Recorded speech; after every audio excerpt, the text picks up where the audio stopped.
Hello everyone, this is the Crimson Cure, welcoming you to the Crimson Tower, a place where we keep a feminine foot on the neck of the gynocracy, feminism, and black male misandry. So go ahead, pull up a chair, stay a while, and listen.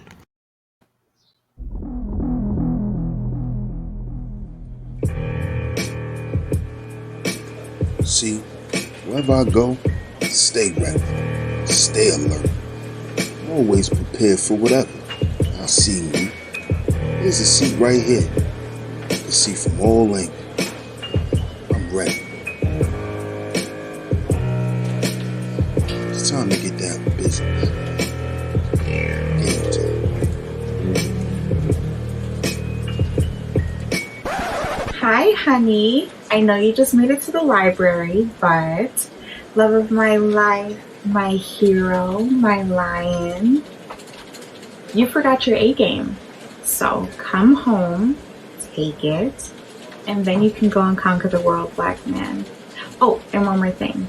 Would it kill you to just wear some socks? I'm just saying. Love you. And can you bring home some milk? Oh, man. She's killing me. Okay, I'll go back. I'm gonna get my A game. I'm not putting them socks on. I'm good. I'm fly. I'm fresh.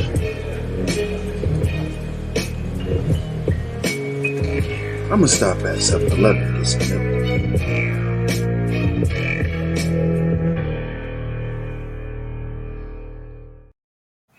Hey there, my Crimsonites, and welcome to the Crimson Cure channel. I am, of course, your host, the Crimson Cure. And as usual, we're just going to jump right into the topic. So, why black women don't want to settle? Why don't we want to settle, ladies? Before I get into the different reasons, the first thing I want to do is to clarify what we mean when we say settle, especially in the mind of a black woman. What we mean when we say settle is we don't want to be married to and stuck with a man that doesn't bring as much value to us as we think we bring to him. We don't want to deal with a man that is lower in any capacity than we are. Okay. Now, if we just want to take that, generally speaking, most women don't want a man that is not better than them. Okay. But there's a couple of issues for us because there's sort of an internal war going on. And I'm going to get to that a little bit later. But there's sort of an internal war going on within us because the only issue with that is that we see most black men as not being valuable as we are. We actually see them as lower on the totem pole than we are as a group. So us as a group of black women, we see black men as lower than us just overall. They're not as good as us in basically any way that we can think of. We feel that we earn more than them. We feel that we're more educated than them. We feel that we're better parents than them. We feel that we are better partners than them. And pretty much in every real factor of relationships, we feel like we're better than them. And just as people, okay? And so I need black women to be very honest with that. Just think about it. You kind of think you're better than your man. You think you're better pretty much than any man you've ever been with, maybe except that one. All right. And you probably ran into him when you were busy on the carousel and didn't know how to deal with him and you lost him and you're never going to get him back. Okay. So basically, we see more value in ourselves than we see in our men. And this is stemming from basically feminism that taught us. And the thing that feminism taught us is that it taught us that as women, we are valuable just in our existence. We don't have to actually do anything to become valuable people, or to be considered valuable, or to be considered good people, or to be considered good women, good mothers, good wives, good partners, good girlfriends. We don't have a standard of expectation of what we need to be doing. Feminism says we don't have that, and we don't need that in order to be valuable. Our very existence, physical presence alone is enough value and should be enough value for any man. And any flaw that we have actually should be embraced as something that, adds to our character, or something that adds dimension to us as people. On the other hand, it also teaches that men need not have a flaw. His flaws are actually unacceptable, and any flaw that he has disqualifies him as a good partner. All right. Any flaw that he has will disqualify him. There's no acceptable flaw that a man needs to have.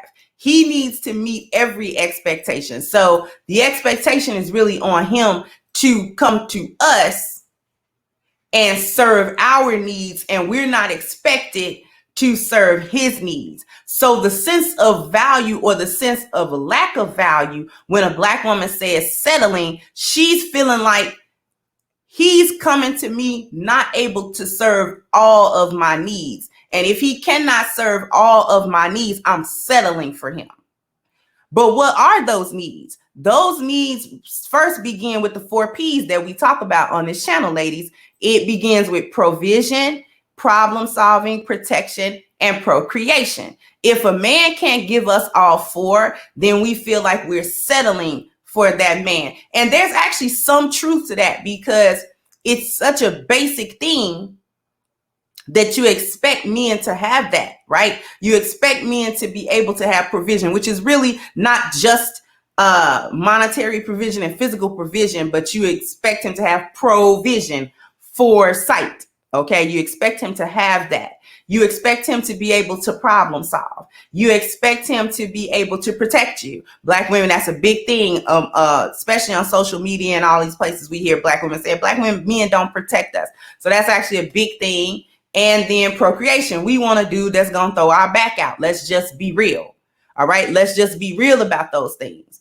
And on the surface, it's really nothing wrong with wanting them, because men typically have that. All 4 of them, there are an abundance of men that have all 4, right? It's not really rare for a man to be able to provide all 4 of those things, because why? That's part of his nature.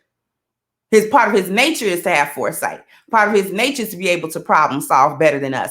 Part of his nature is to be able to protect. Part of his nature is procreation, right? So this is why there are an abundance of men that actually can offer all 4, right? So feminism teaches us that we're valuable as we are. No change is necessary. We're valuable. We come off the shelf with the highest value, no matter what we are, no matter who we are, no matter what we do as women. And there really should not be any expectation to us. We should not be expected to do any domestic duties. Should not be expected to cook or clean. We're not expected to even have children. We shouldn't be expected, especially, to do any sort of following, any sort of submission to any type of order or leadership. Okay. We are not expected to do anything that benefits him in the relationship. Everything that goes on in a relationship needs to be of a benefit to us, or it's nothing. That's basically what feminism teaches us, ladies. And again, we have to be real with that. We have to be real with that understanding that this is how we coming into these relationships. This man has to nearly be perfect in order for us to see value in him, especially a Black man. We don't really apply this to other men. We apply this to Black men. Okay. He has to be nearly perfect. Not only does he need to offer the 4 P's, but here's what nearly perfect means as well.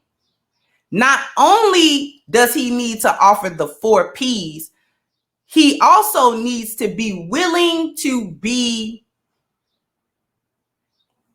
he has to be willing to allow us to be as chaotic as we want to be until we ready at some point in the relationship to halfway submit to some type of order. In other words,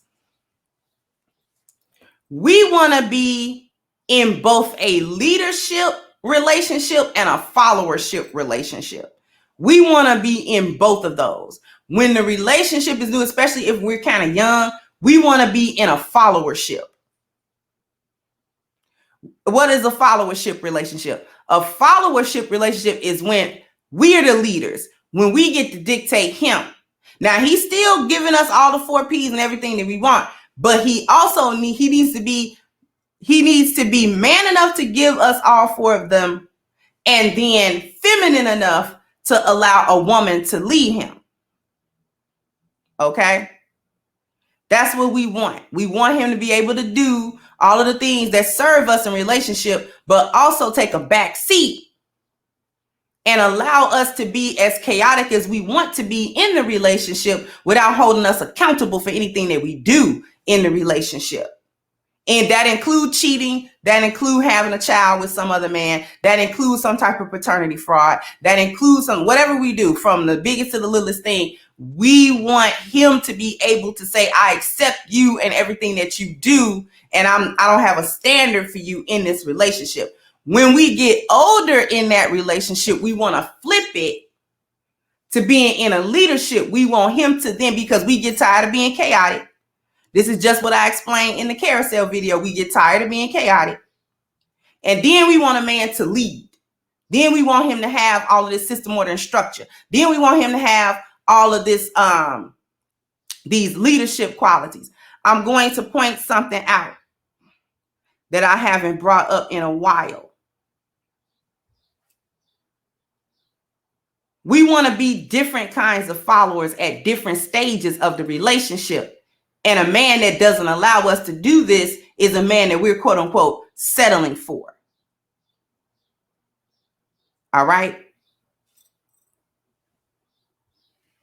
So when we talk about, when at the beginning, I want you to look at this red box. All right. We want to be an alienated follower. All right. And what is that? We have a very low participation level, but a high amount of critical thinking. So basically, the alienated follower wants to be followed. She doesn't really want to follow her man. All right. This is regretful. She regretfully helps him out. All right. She's not really doing anything in this relationship to benefit him.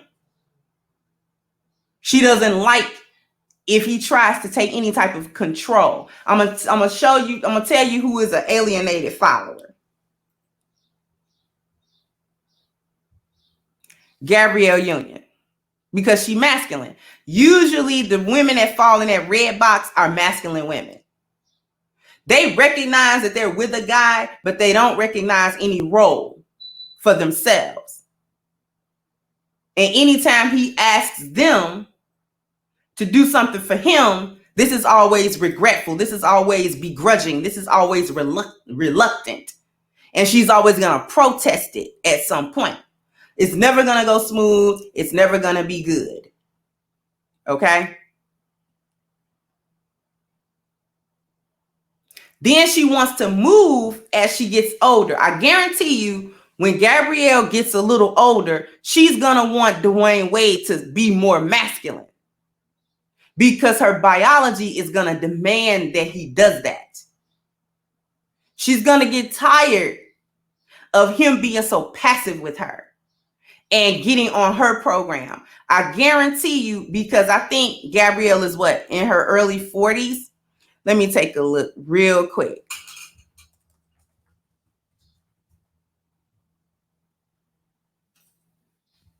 Oh, she's in her late 40s.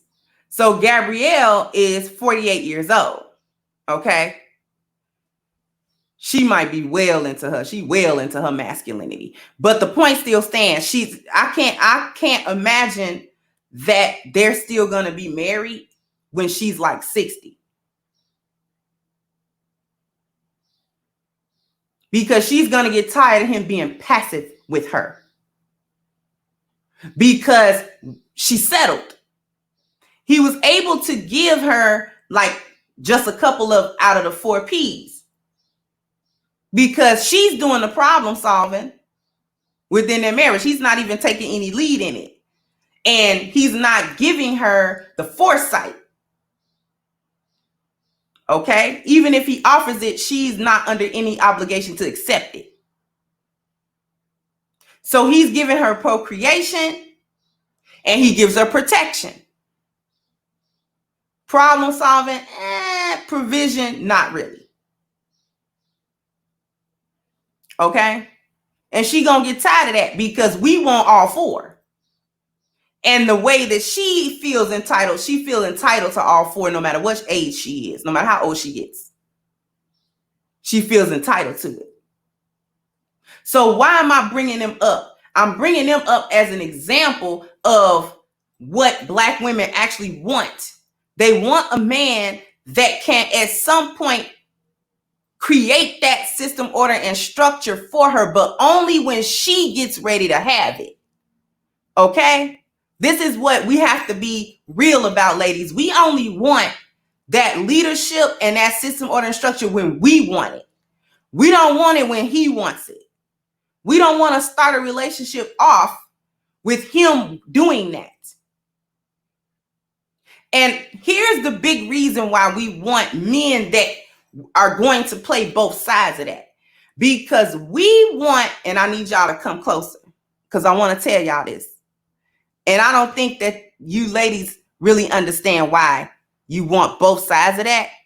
Because you want a man that satisfies both your feminist teaching and the nature of your femininity to resolve the conflict within yourself rather than you resolving that conflict for yourself by choosing, am I going to be a feminist or am I going to be a woman? That's why you want the simp and the leader in the same package. You want the guy that's going to simp for you and do the stuff you want him to do. And then you want that same guy to not simp for you and put you in check. The news flash is that guy doesn't exist in the same body. That a man is either going to lead or he going to follow. He's not going to do both because it's a different kind of man. One man is existing more in his feminine energy like a Dwayne Wade.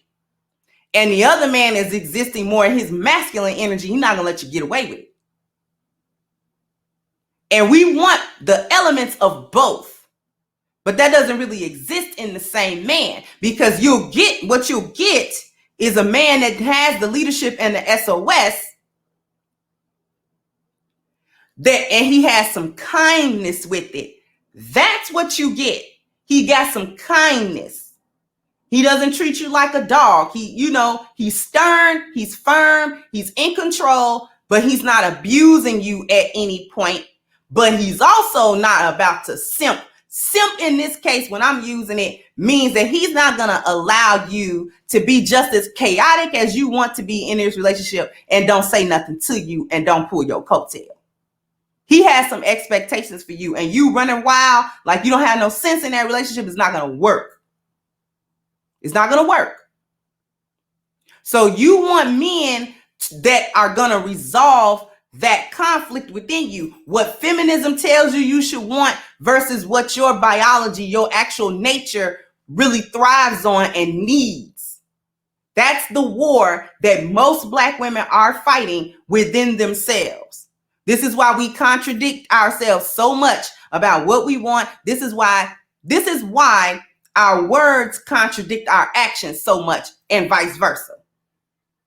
Because we're the ones having that internal conflict. That's not his job to resolve that. That's our job to resolve that. We're going to have to make a choice. And when we can't make that choice, when we wait till we 35, 38, 46 to make that choice, that's when we have to actually settle. Because you can't get that guy that's going to resolve that conflict because that guy doesn't exist. So when you get a little older and your biology really kicking your butt and saying you need You need a man that's going to give you something out of them 4 P's. Most women will go for the guy that can do the provision, like the financial stuff. He can do some problem solving and he can do some protection, but the procreation is whack. Or the procreation is good, the protection is good, but he's not a problem solver. You can't go to him to have him to handle things because he's always looking to you to make sure things are running smooth. He's always he's deferring it to you to solve all the problems, which requires you to have foresight that you don't actually have.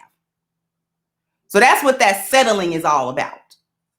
And we have to be real come clean with these issues and stop running, beating around the bush and, soft stepping about why and, making up all of these reasons when really these are the reasons. We don't really see Black men as valuable. They're not more valuable than us. And feminism taught us that. Taught us that all women are better than all men by default. Just by the fact of our being. We can come to the table with a million flaws.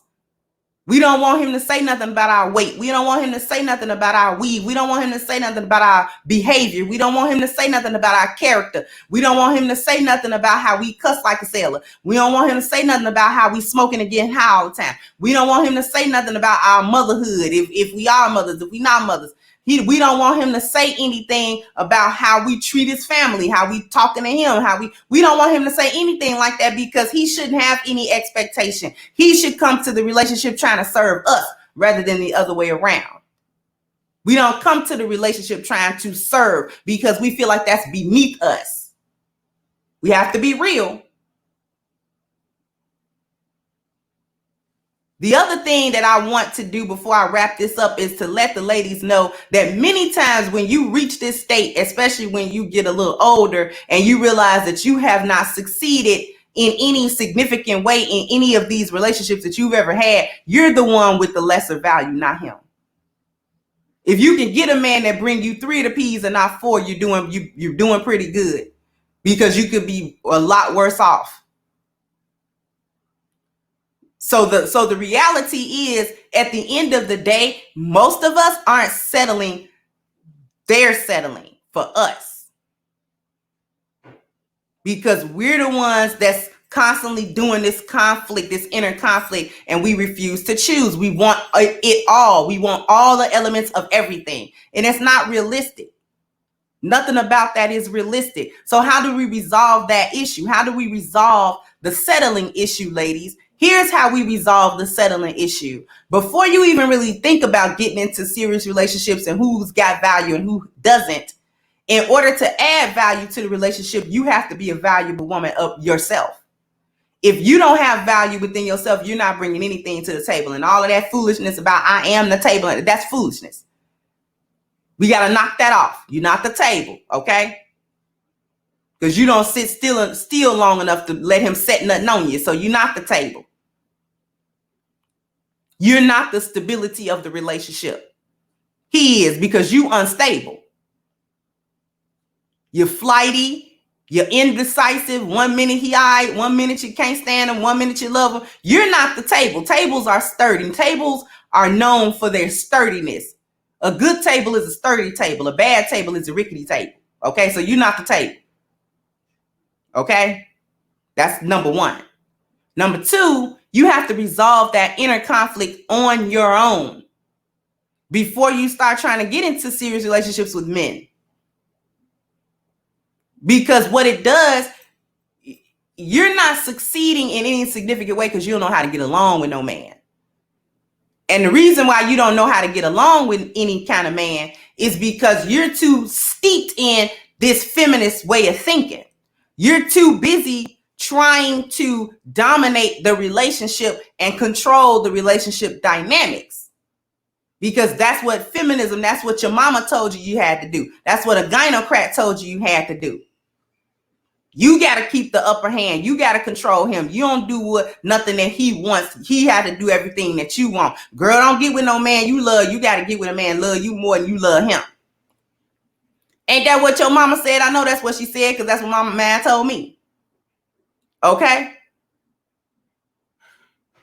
And that fights with what we really need out of a man.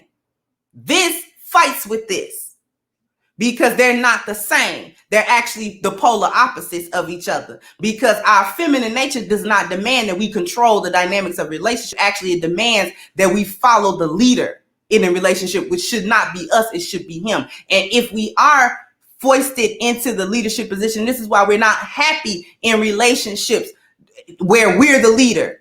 Yeah, we like the power of that, but we don't like the responsibility of it. And we don't like it that he always defers to us to get things done, because we want to defer to him, but we also want to control it. Can't have it both ways. Can't have your cake and eat it too. So the solution is that you have to choose. You're going to be a feminist or you're going to be a woman. Which one are you going to do? Because if you're going to be a feminist, you're going to have to settle. Let that be understood. If you're going to be a feminist, you're going to settle. You're going to settle for a man that's a lesser man, because a man that have all the masculinity that you're looking for don't tolerate feminists. They don't tolerate these masculine, gynocratic thinking women in their space. Okay? He gonna have to have a little simp in his blood. He gonna have to have a little beta in his blood. Okay? And if you're gonna be a woman, this is when you can bring value, and you might not have to settle for anything. You'll find a man that's able to give you all 4 P's plus more. And he'll be willing to give it to you, as well as able to give it to you, because those types of men want feminine women in their space. They don't want masculine women in their space. Feminism making you masculine. It's making you masculine, baby. You don't want to settle, you got to knock it off with the feminism. You got to knock it off. The younger, the better. I don't know what to tell a lot of you older females. Some of y'all kind of stuck. Might be stuck, might be already settling. All right. So I would like everybody to sound off into the comment section. Do you agree or disagree? Is this why Black women don't want to settle? Did you agree with the points that I brought up in this video? And if not, I would love to hear everybody's opinion. So sound off in the comment section for me, please. And like, share, and subscribe to the channel if you have not. I am going to go ahead and wrap this up, and I'll catch you guys on the next one. Bye-bye, Crimsonites. Hey guys, please like, share, and subscribe to the channel, and hit the notification bell. And if you've got more to say on the topic, leave a comment down below. Also, don't forget to support our sponsor, who so graciously supports this channel by clicking the description box and the link for A-Game at agameherbal.com. You can go ahead and get a 10% discount off of your next purchase using the code Kendra10. This has been yet another Crimson Cure production, and I'll catch you guys on the next one.